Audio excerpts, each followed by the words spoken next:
Olá! Neste vídeo, eu pretendo mostrar um sistema de avaliação similar à teoria de resposta ao item, TRI, usado em exames como o Enem, com o intuito de estimar com maior acuidade o nível de habilidade de um educando. A principal ideia é explorar um critério diferente para a produção de cada item em uma avaliação, e não necessariamente aumentar nem diminuir notas. A intenção é apenas contar com uma ferramenta mais calibrada para a aferição do conhecimento. Em uma analogia, é como se quiséssemos medir o desempenho atlético de alguém e, para tanto, decidíssemos apresentar a esta pessoa desafios com diferentes níveis de dificuldade.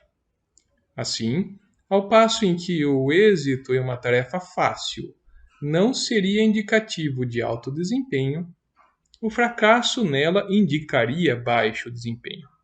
Por outro lado, o fracasso em uma tarefa difícil não seria indicativo de baixo desempenho, porém, o sucesso nela indicaria alto rendimento.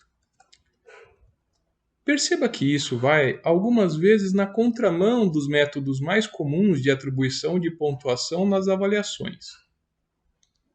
Em geral, os itens mais complexos, mais difíceis, recebem maior pontuação, enquanto que os considerados mais simples e fáceis, menor pontuação.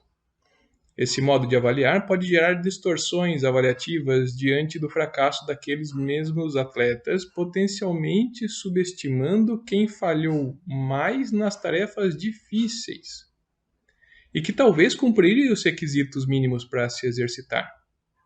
Ou ainda, superestimando quem falhou mais nas tarefas fáceis e que, portanto, pode ter deficiências básicas que estariam sendo relevadas. É claro que existem diferenças entre capacidades físicas e cognitivas, e poderíamos discutir por horas sobre a subjetividade em qualificar determinado desafio como fácil ou difícil. Por isso, tentarei tornar um pouco mais precisa esta definição, atrelando-a a um público-alvo e aos objetivos de uma prática educativa, de acordo com o que proponho nos comentários destas planilhas. Para um item fácil, espera-se algo que independa da intervenção do professor ou dos colegas. Baseia-se em pré-requisitos, naquilo que se espera que a maioria dos alunos acerte por conta própria. Pode envolver itens mais diretos, mais basais na taxonomia de Bloom, e ou essenciais, fundamentais. Exemplo, uma questão mais direta que poderia ser aplicada em uma pré-avaliação e na qual se esperaria um alto índice de sucesso.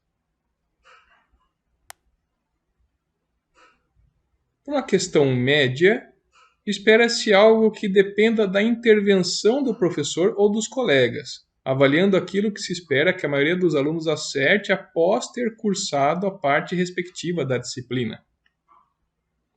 Pode envolver itens de complexidade moderada, intermediários na taxonomia de Bloom. Exemplo, uma questão que replique a estrutura de questões similares já feitas e exercitadas na disciplina. E difícil. Espera-se de questão que dependa de colaboração do professor ou dos colegas. Espera-se que uma minoria dos alunos sejam capazes de êxito pleno por conta própria. Envolve itens mais complexos, mais apicais na taxonomia de Bloom.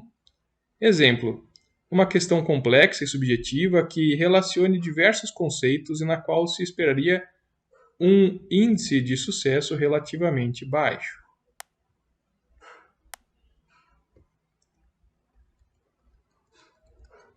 Em todo caso, acho que a proposta pode ficar mais clara a partir de um exemplo de aplicação. Por simplificação, assumamos uma prova com 10 itens, 3 fáceis, 3 difíceis e 4 intermediários, de forma a deixar a avaliação tanto com uma maioria de itens que não são difíceis, quanto com uma maioria de itens que não são fáceis. É desejável que a pontuação seja simétrica, ou seja, que os extremos das pontuações dos itens fáceis sejam o oposto das pontuações dos itens difíceis. Por exemplo, mais 1 a menos 3 para os itens fáceis e mais 3 a menos 1 para os itens difíceis. Veja que, desse modo, um erro no item fácil tem maior peso que num difícil, e que um acerto no item difícil tem maior peso que num fácil. A partir disso, a planilha já configurada fará todos os cálculos de que precisamos para esta simulação. E, a propósito, as células com formatação colorida estão protegidas. Mais uma das dicas que aprendi com o grande mestre Heraldo. Dado que pretendo avaliar cada item em uma escala de 5 passos, por rubrica, deixarei as pontuações sem casas decimais.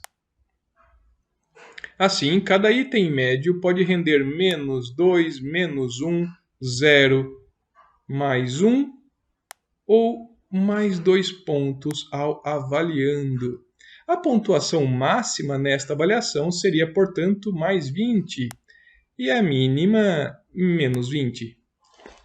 Considerando uma avaliação típica com amplitude de nota variando de 0 a 10, precisamos apenas fazer um rescalonamento simples, basicamente adicionando 20 à pontuação obtida e dividindo-a por 4. Como se pode ver, esse cálculo já está implementado na planilha 2, em que há 45 alunos hipotéticos com desempenho simulado. O aluno 1 é editável. Se formos alterar as pontuações dele, no entanto, é recomendável considerar os limites para cada item a partir dos graus de dificuldade assinalados na coluna H, ou a nota será descaracterizada. Agora prestemos atenção aos alunos 47 e 48, que servem como controle e exploram os limites inferior e superior da avaliação, errando tudo e acertando tudo, respectivamente. Mas, de forma especial, aos alunos 49 e 50. O aluno 49 acertou os itens fáceis, teve desempenho intermediário nos médios e errou os difíceis. Já o aluno 50 é praticamente o oposto do 49, tendo errado as fáceis e acertado as difíceis. Ambos têm uma nota 5.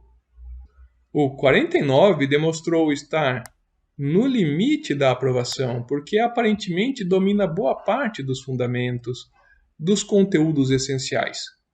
Em situação idêntica, mas por razões diferentes, o 50 aparece no limite da reprovação exatamente porque não domina os elementos mais fundamentais, e talvez esteja compensando essa inabilidade nos itens mais complexos, lançando mão de outros recursos que, ainda que bem-vindos, não são fundamentais à prática educativa executada. A fim de evidenciar a diferença entre o método tradicional, que geralmente apenas consiste em atribuir maior pontuação aos itens mais complexos, e esta proposta, comparemos esses primeiros 50 alunos com um grupo semelhante avaliado com o sistema tradicional. Em primeiro lugar, as médias das duas turmas não apresentarão diferença estatisticamente significativa. Como eu disse no início, minha intenção aqui não é gerar notas mais altas nem mais baixas. Porém, ao compararmos os alunos extremos, 49 e 50, dos dois sistemas de avaliação, notam-se as inconsistências evitáveis com a aplicação das premissas inspiradas na teoria de resposta ao item. Tanto a clara reprovação de alunos que têm o básico garantido, como a clara aprovação de alunos que podem ter deixado de aprender exatamente aquilo que tenha sido mais elementar na prática educativa. Encerro por aqui minha fala. Espero que não tenha perdido o seu tempo. Caso queira acessar arquivo em Excel supracitado, tentarei deixar o link para ele na descrição ou nos comentários do vídeo. Até a próxima! Isso, obviamente, se existir uma próxima.